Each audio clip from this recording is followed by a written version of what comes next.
প্রিয় দর্শক, জাতীয় দলের ক্রিকেটার নাঈম হাসানের ব্যাপারটা নিশ্চয়ই আপনারা জানেন। এর মধ্যে এই মাসের 12 তারিখে মানে 3 দিন আগে উনি ঢাকা থেকে চট্টগ্রাম গিয়েছিলেন। রাতের বেলা ঢাকা থেকে খেলা শেষ করে চট্টগ্রাম এয়ারপোর্ট থেকে নেমে যখন উনি একটা সিএনজিতে করে অটো রিক্সায় করে নিজের বাসায় ফিরছিলেন, রাস্তায় তাকে পুলিশ, 2 জন পুলিশ এবং একজন পুলিশের সোর্স তাকে ধরে তাকে মারপিট করে।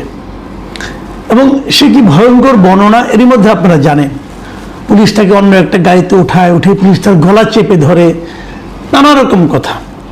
তারপর থানায় যাওয়ার পর ওসিও তাকে নানা তার সঙ্গে দুর্ব্যবহার করে। শেষ পর্যন্ত ক্রিকেট বোর্ডের যিনি সভাপতি হয়েছেন, নতুন সভাপতি তামিম ইকবাল, উনি ফোন করে ব্যাপারটাকে তাৎক্ষণিকভাবে একটা সমাধান করেন এবং তারপর তাকে ছেড়েও দেওয়া হয়। পরের দিন নাঈম হাসান এবং তার ভাই এই ব্যাপারে একটা মামলা করেন এবং মামলার পর অলরেডি ওই পুলিশের যে এসআই ছিলেন, কনস্টেবল ছিলেন, তাদেরকে সাময়িক বরখাস্ত করা হয়, তাদেরকে তদন্ত কমিটি করা হয়, অনেক কিছু করা হয় এবং পুলিশের যে সোর্স তাকে গ্রেপ্তার করা হয়। এ পর্যন্ত এটা নিয়ে নানা রকম কথা হয়েছে। একজন জাতীয় দলের ক্রিকেটার যদি না হতেন, যদি কোনো সাধারণ পাবলিক হতেন, তাহলে কিন্তু তার উপর যে কী নির্যাতন চলতো এবং সেই নির্যাতনের ফলটা কি হতো এটা আপনারা ভাবতেই পারবেন না। মানে জাতীয় দলের ক্রিকেটার হওয়ার পর, মানে জাতীয় দলের ক্রিকেটার মানে কি, সারা দেশের 20 কোটি মানুষের মধ্যে 20 জন লোক মনে করেন, মানে প্রতি 1 কোটি মানুষের মধ্যে একজন, এমন তারা মানে আপনার গুরুত্বপূর্ণ ব্যক্তি। তো সেরকম গুরুত্বপূর্ণ ব্যক্তিও পুলিশের একজন এসআই এবং একজন কনস্টেবল গলায় চেপে ধরে মারতে পারেন, সাধারণ মানুষের কি হতে।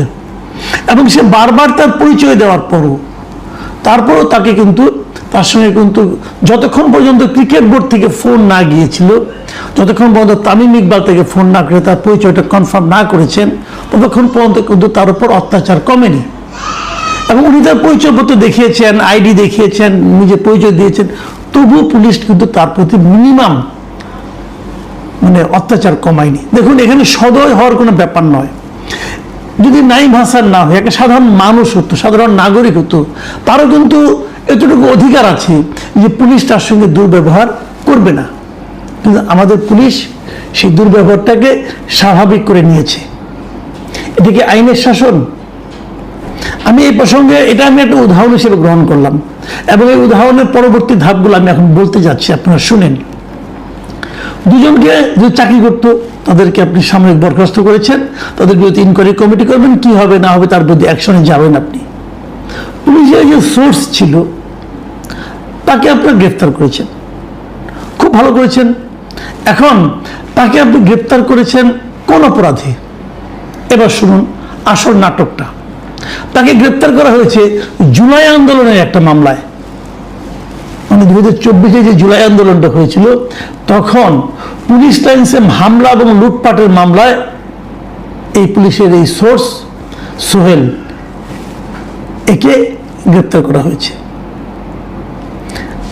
আপনি একটা ভাবুন, তার মানে কি, যে কোনো লোককে যে কোনো মামলায় যে কোনো সময় পুলিশ গ্রেপ্তার দেখাতে পারে। আইনের শাসন। আপনি কোনো পুলিশের সঙ্গে হয়তো একটু তার চাহিদা অনুযায়ী আচরণ করেন না, হয়তো সে আপনার কাছে টাকা চেয়েছে, অথবা আপনার সঙ্গে তার কথা কাটাকাটি হয়েছে, আপনার উপর উনি রুষ্ট, আপনাকে কিন্তু যে কোনো মামলায় যে কোনো সময় পুলিশ গ্রেপ্তার দেখাতে পারে। মামলা আপনার নামও থাকা দরকার নেই, কারণ প্রত্যেকটা মামলার মধ্যে আরও অনেকে এমন কথা লেখা থাকে, বিশেষ করে রাজনৈতিক মামলায়।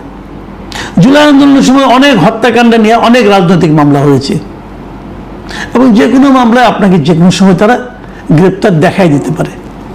এই যে পদ্ধতিটা, এটাকে আপনি কোন বিবেচনায় আইনের শাসন বলবেন? আমি একটা লেটেস্ট উদাহরণটা দিলাম, আরও উদাহরণ আছে, গতকালকেই ঘটেছে, উদাহরণ দিয়ে বলছি। ঢাকা বিশ্ববিদ্যালয়ের অর্থনীতির অধ্যাপক আবুল বারকাত, তাকে অ্যারেস্ট করা হয়েছিল।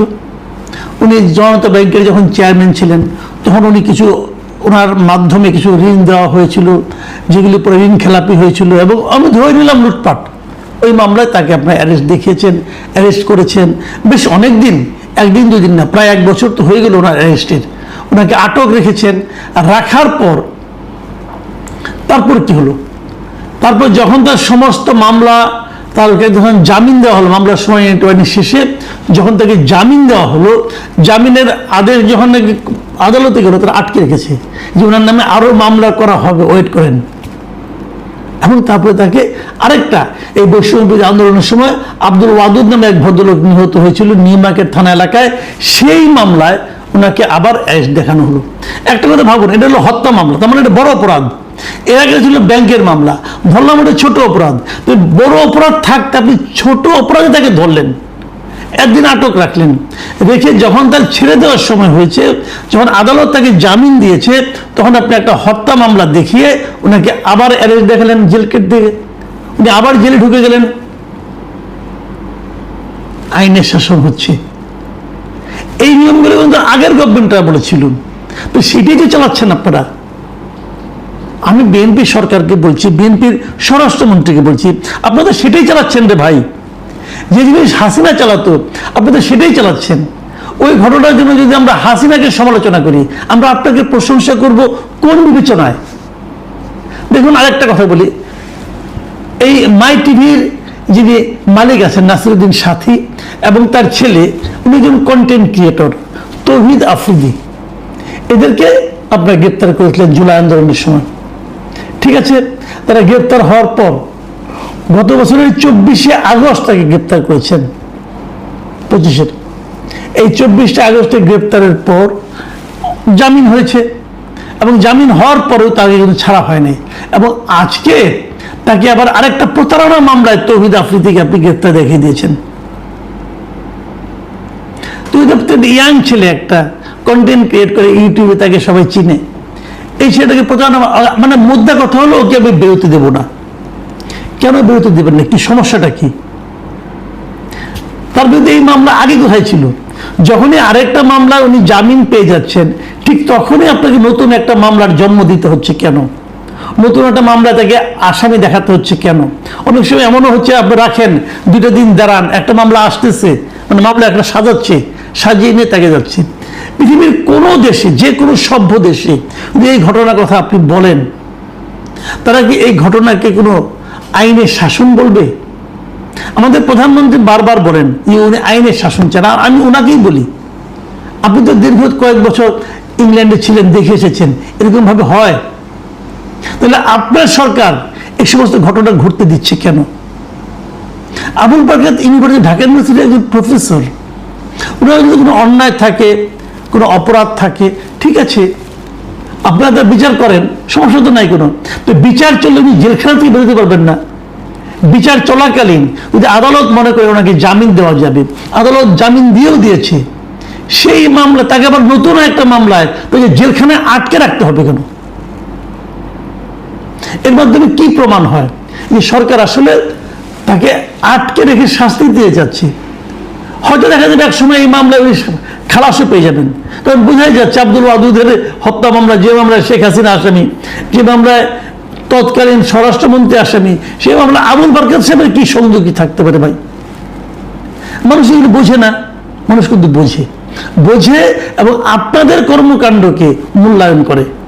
হয়তো স্বরাষ্ট্রমন্ত্রীকে একটা গালি দেয়, অথবা স্বরাষ্ট্রমন্ত্রীর সমালোচনা করেন, কিন্তু আলটিমেটলি কিন্তু পুরো দায়টা যে পড়ে প্রধানমন্ত্রী তারেক রহমানের উপর। বলেন যে তারেক রহমানের সরকার এগুলি করেছে। আগে যেমন বলতাম আমরা যে হাসিনা সরকার করেছে, এখন লোকে বলবে তারেক রহমান সরকার এই অন্যায়গুলি করছে, এই অত্যাচারগুলি করছে, জুলুমগুলি করছে।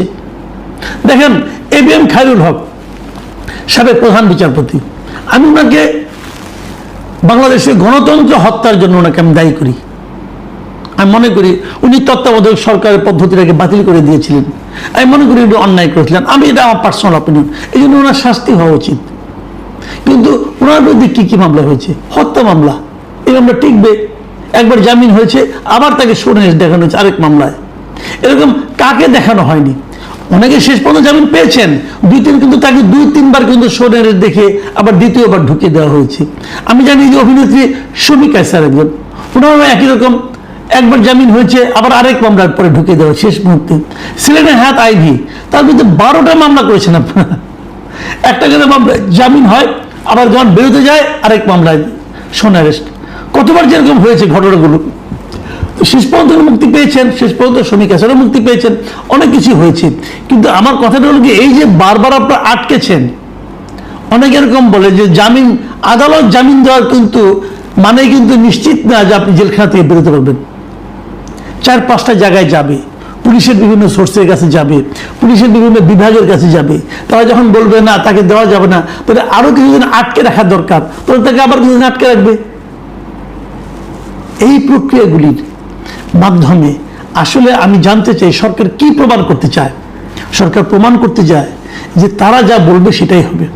সরকার প্রমাণ করতে চায় যে আইনের শাসন, আদালতের রায় সরকারের সিদ্ধান্তের কাছে অসহায়। আদালত রায় দিয়েছে ছেড়ে দাও, সরকার বলবে তাকে আমি আটকে রাখবো, সরকারই জয়ী হবে।